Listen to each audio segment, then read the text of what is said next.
Welcome to StoryBook's synopsis of The Shawshank Redemption. In 1947, Andy Dufresne, Tim Robbins, a banker, is convicted of murdering his wife and her lover, a golf professional. He is sent to the notoriously harsh Shawshank prison to serve 2 consecutive life sentences, since the state of Maine has no death penalty. Andy keeps claiming his innocence, but his cold and calculating demeanor leads everyone to believe he did it. Ellis Redding Morgan Freeman, also known as Red, was a contraband smuggler serving a life sentence. Red is being interviewed for parole after having spent 20 years at Shawshank for murder. Despite his best efforts and behavior, Red's parole is rejected, which doesn't faze him all that much. An alarm goes off alerting all prisoners of new arrivals.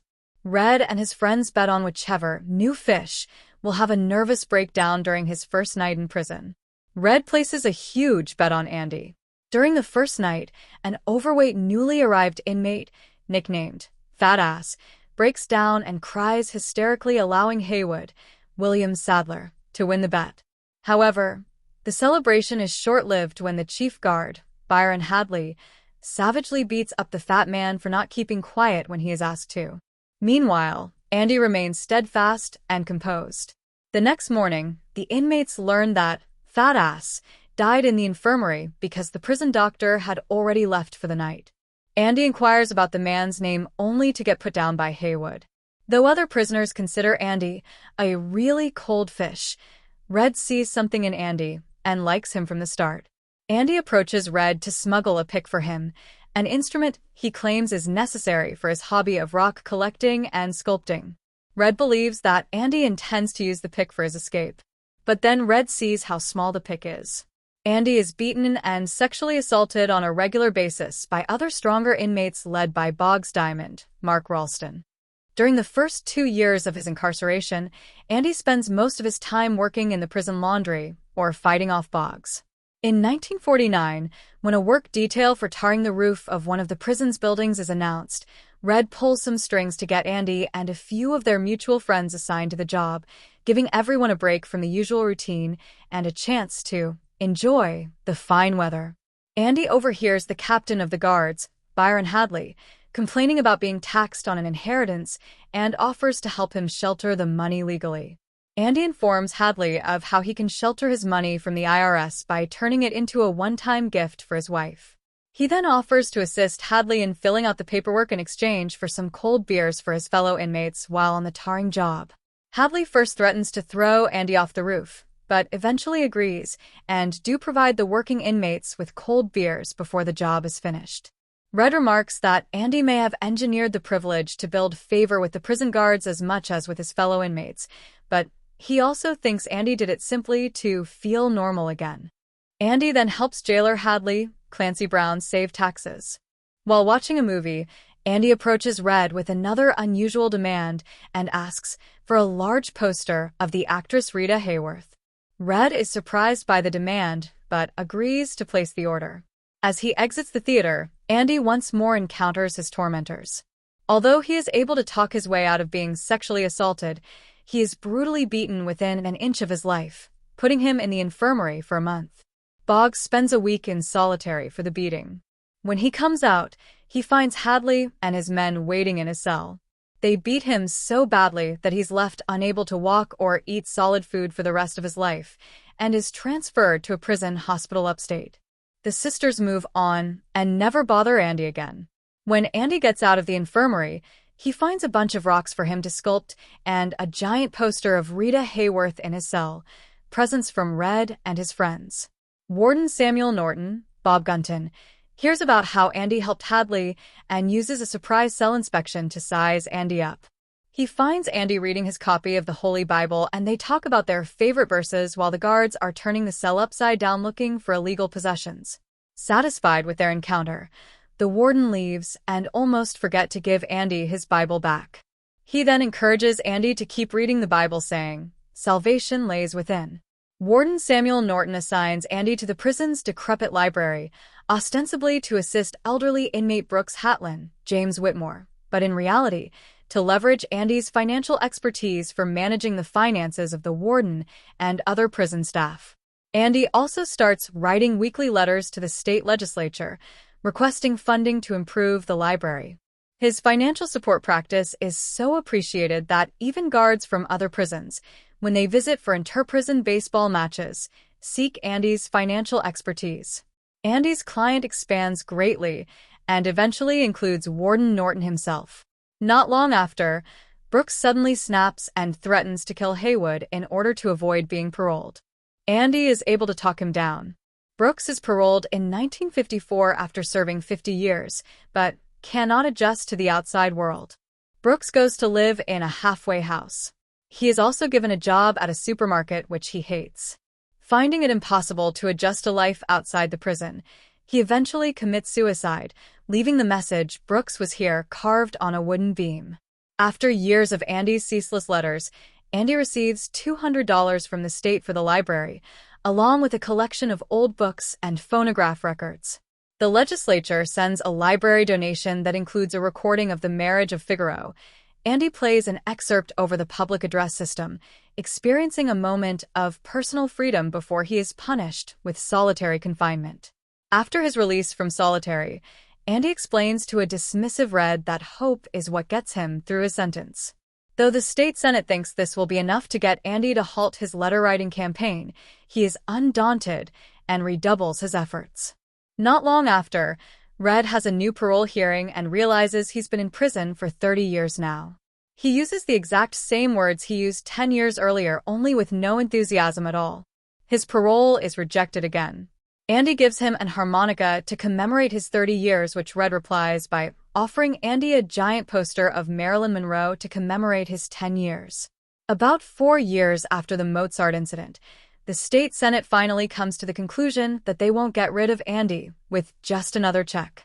So they allow him a budget of $500 a year to expand the library, knocking down a few walls to unused rooms and renovating the space, as he'd planned with his incessant letter campaign. Andy uses the funds wisely and makes deals with book clubs and charities to create the best prison library in the state and names it after Brooks. With the enlarged library and more materials, Andy begins to mentor inmates who want to receive their high school diplomas so they can get decent jobs once they're out. Warden Norton profits on Andy's knowledge of bookkeeping and devises a scheme whereby he put prison inmates to work in public projects which he won by outbidding other contractors, cheap labor from the prisoners. Andy launders money for the warden, using a fake identity, Randall Stevens.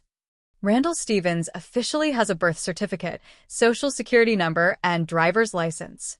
Should anyone ever investigate about the scheme, they will chase a man who only exists on paper.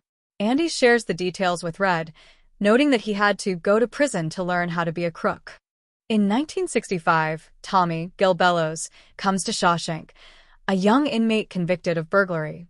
When Tommy explains that he's been going in and out of prison ever since he was 13 years old, Andy suggests that Tommy should consider another line of work besides theft because he seems to be not so good at it. The suggestion really gets to Tommy, who is also a father to a young child, and he asks Andy to help him work on earning his high school equivalency diploma. Though Tommy is a good student, he is still frustrated when he takes the exam itself, crumpling it up and tossing it in the trash. Andy retrieves it and sends it in anyway. Red tells Tommy about Andy's case. Tommy is visibly upset at hearing Andy's story and tells Andy and Red that he had a cellmate in another prison who boasted about killing a man who was a professional golfer at the country club he worked at, along with his lover. The woman's husband, a banker, had gone to prison for those murders. When Andy informs Norton, the warden refuses to act. Although Andy promises to keep the money laundering a secret, the warden becomes furious and orders him to solitary for a month. The inmates discuss the sentence, mentioning it is the longest time in solitary that they've ever heard of. They also realize that Andy may truly be innocent after all and has spent almost 20 years in prison for a crime he didn't commit. Tommy receives a letter from the Board of Education announcing that he has passed the exam and now owns a high school diploma. A guard passed the news to Andy in his solitary cell, which makes him smile a little. One night, Tommy is escorted outside at night to have a private meeting with the warden.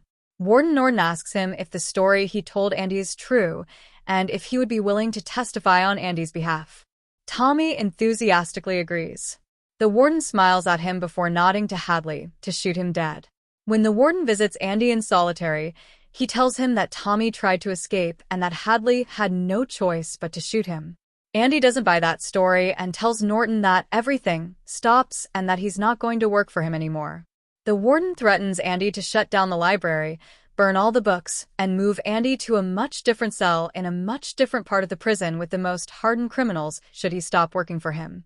He then leaves and orders Andy to another month in solitary to think about things. A disheveled Andy is released from solitary confinement after 2 months. Andy tells Red if he's ever freed or escapes, he'd like to go to Zihuatanejo, a beach town on the Pacific coast of Mexico. He also tells Red how he got engaged. He and his future wife went up to a farm in Buxton, Maine, to a large oak tree at the end of a stone wall. He tells Red that if he should ever be paroled, he should look for that field and that oak tree. Red worries that Andy is suicidal, especially after learning that he asked a fellow inmate for a rope. The next day, Andy escapes. At the next day's roll call, the guards find Andy's cell empty. An irate Norton throws a rock at the poster hanging on the cell wall, revealing a tunnel. Andy has used the pick to dig tiny amounts of dirt each to create the tunnel over 20 years. The previous night, Andy escaped through the tunnel and prison sewage pipe, taking with him Norton's suit, shoes, and the ledger containing evidence of the money laundering and corruption at Shawshank. Andy walks into the Maine National Bank in Portland, where he had put Warden Norton's money. Using his assumed identity as Randall Stevens and with all the necessary documentation, he walked out with a cashier's check. He continues his visitations to nearly a dozen other local banks, ending up with some $370,000. He also exposes Norton before disappearing. Hadley is arrested and Norton commits suicide. At Red's next parole hearing in 1967, he talks to the parole board about how rehabilitated was a made-up word and how he regretted his actions of the past. His parole is granted this time, but struggles to adapt to life outside prison and fears that he never will. Remembering his promise to Andy, he follows Andy's instructions, hitchhiking to Buxton and arriving at the stone wall Andy described. Just like Andy said, there was a large black stone. Under it was a small box containing a large sum of cash and instructions to find him. He said he needed somebody who could get things for a project of his. Red violates parole and leaves the halfway house, unconcerned since no one would really do an extensive manhunt for an old crook like him. He takes a bus to Fort Hancock, where he crosses into Mexico. The two friends are finally reunited on the beach of Zihuatanejo on the Pacific coast. Thank you for watching StoryBook's movie synopsis. Don't forget to like and subscribe for more movies.